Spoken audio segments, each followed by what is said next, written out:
Bismillahirrahmanirrahim. Assalamualaikum warahmatullahi wabarakatuh. Apa kabar hari ini anak-anak? Sehat?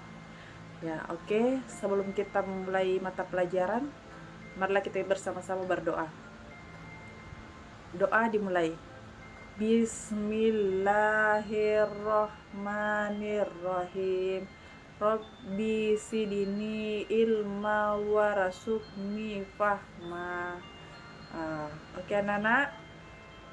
Hari ini kita akan membahas tentang zakat mal dengan zakat fitrah. Nah, sebelum kita memulai masuk di materi, Ibu akan menjelaskan tujuan pelajaran hari ini. Yang pertama, itu kalian harus dapat menjelaskan apa itu zakat. Yang kedua, menunjukkan perilaku taat dan peduli sebagai hikmah dari ketentuan zakat. Nah, poin ketiga, kalian harus dapat memahami ketentuan zakat fitrah dan zakat mal. Anak-anak, ada yang tahu apa itu zakat?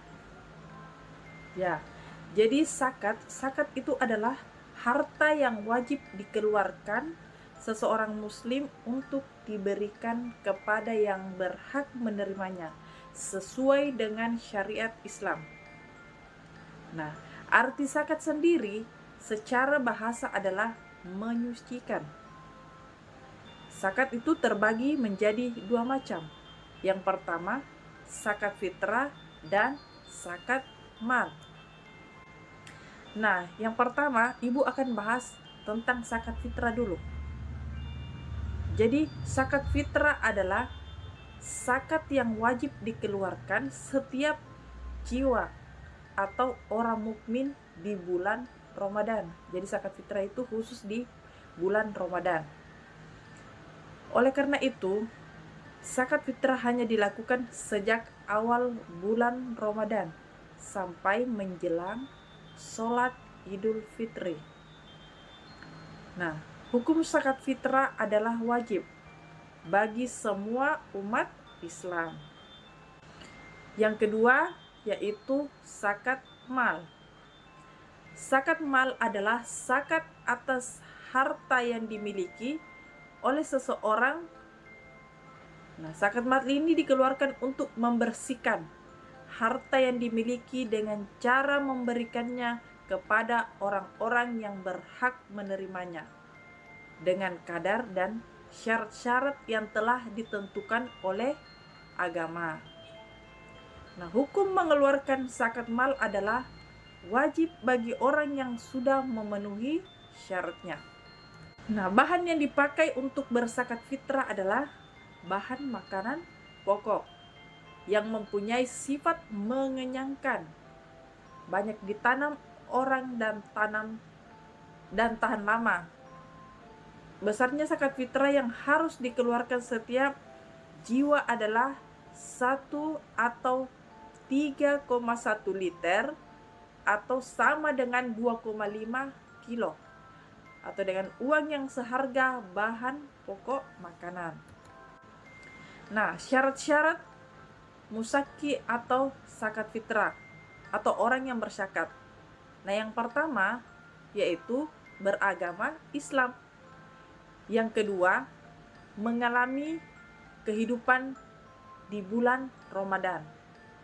Dalam hal ini termasuk bayi yang sudah lahir sebelum terbenam matahari pada hari terakhir bulan Ramadan. Demikian juga seorang ibu yang meninggal sebelum matahari terbenam dan pada akhir bulan Ramadan. Nah, yang ketiga, mampu membayar zakat. Artinya, dia mempunyai kelebihan harta untuk mencukupi kebutuhan keluarganya pada saat hari raya Idul Fitri. Nah, selanjutnya yaitu rukun zakat fitrah. Yang pertama itu niat. Jadi kita harus berniat sebelum berzakat itu harus berniat. Yang kedua adalah adanya musaki. Musaki artinya orang yang berzakat fitrah. Nah, yang ketiga adanya mustahik. mustahik artinya orang yang menerima zakat fitrah. Yang keempat, adanya harta yang dipergunakan untuk. Nah, selanjutnya, waktu zakat fitrah. Jadi, waktu zakat fitrah itu mempunyai waktu-waktu yang tertentu. Yang pertama, waktu takjil, yaitu membayar zakat fitrah secara takjil, hukumnya diperbolehkan, yakni dilakukan sejak awal bulan Ramadan tiba hingga hari akhir bulan Ramadan, sebelum maghrib atau berbuka. Nah, yang kedua, waktu wajib.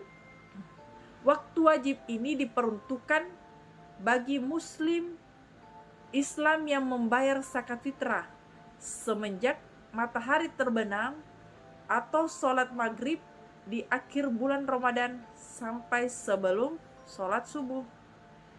Nah, yang ketiga, waktu lebih utama atau afdol. Waktu lebih utama itu untuk membayar zakat fitrah bagi umat muslim adalah sejak selesai sholat subuh sebelum pelaksanaan sholat Idul Fitri. Sholat Idul Fitri yang menjadikan patokan adalah sholat Idul Fitri di tempat kita tinggal. Selanjutnya yaitu syarat-syarat musaki atau zakat mal. Yang pertama, beragama Islam. Yang kedua, merdeka. Merdeka itu artinya tidak hamba sahaya. Yang ketiga, harta milik sempurna, tidak merupakan pinjaman pihak lain. Nah, yang keempat, harta mencapai 1 nisab. Ada yang tahu apa itu nisab? Nah, yang selanjutnya adalah harta yang wajib disakatkan. Yang pertama adalah emas atau perak. Yang kedua, harta perniagaan. Yang ketiga, peternakan. Yang keempat adalah pertanian. Serta yang terakhir adalah harta temuan. Nah, yang pertama Ibu bahas tentang emas atau perak. Emas dan perak yang wajib dikeluarkan zakatnya adalah emas dan perak yang merupakan harta simpanan. Emas dan perak yang wajib disimpan itu wajib dikeluarkan zakatnya apabila sudah dimiliki selama 1 tahun. Nisabnya adalah yang pertama, nisab emas, yaitu 93,6 gram atau pendapat lain 85 gram. Nisab perak yaitu 624 gram. Nah, kadar zakat keduanya ini 2,5%. Demikian halnya dengan harta simpanan yang tidak berwujud emas, misalnya berbentuk uang yang ditabung juga itu harus dikeluarkan zakatnya. Besar nisab dan zakatnya disamakan dengan nisab dan zakat emas. Yang kedua yaitu perniagaan. Harta perniagaan adalah harta yang diperdagangkan. Untuk harta jenis ini disyaratkan sudah setahun dan sudah mencapai 1 nisab. Nah, nisab ini dihitung dari harta milik sempurna dan tidak termasuk pinjaman kepada pihak lain. Nah, untuk perhitungan nisab yang pertama yaitu senilai dengan emas 93,6 gram atau pendapat lain 85 gram. Nah, kadar zakatnya yaitu 2,5%.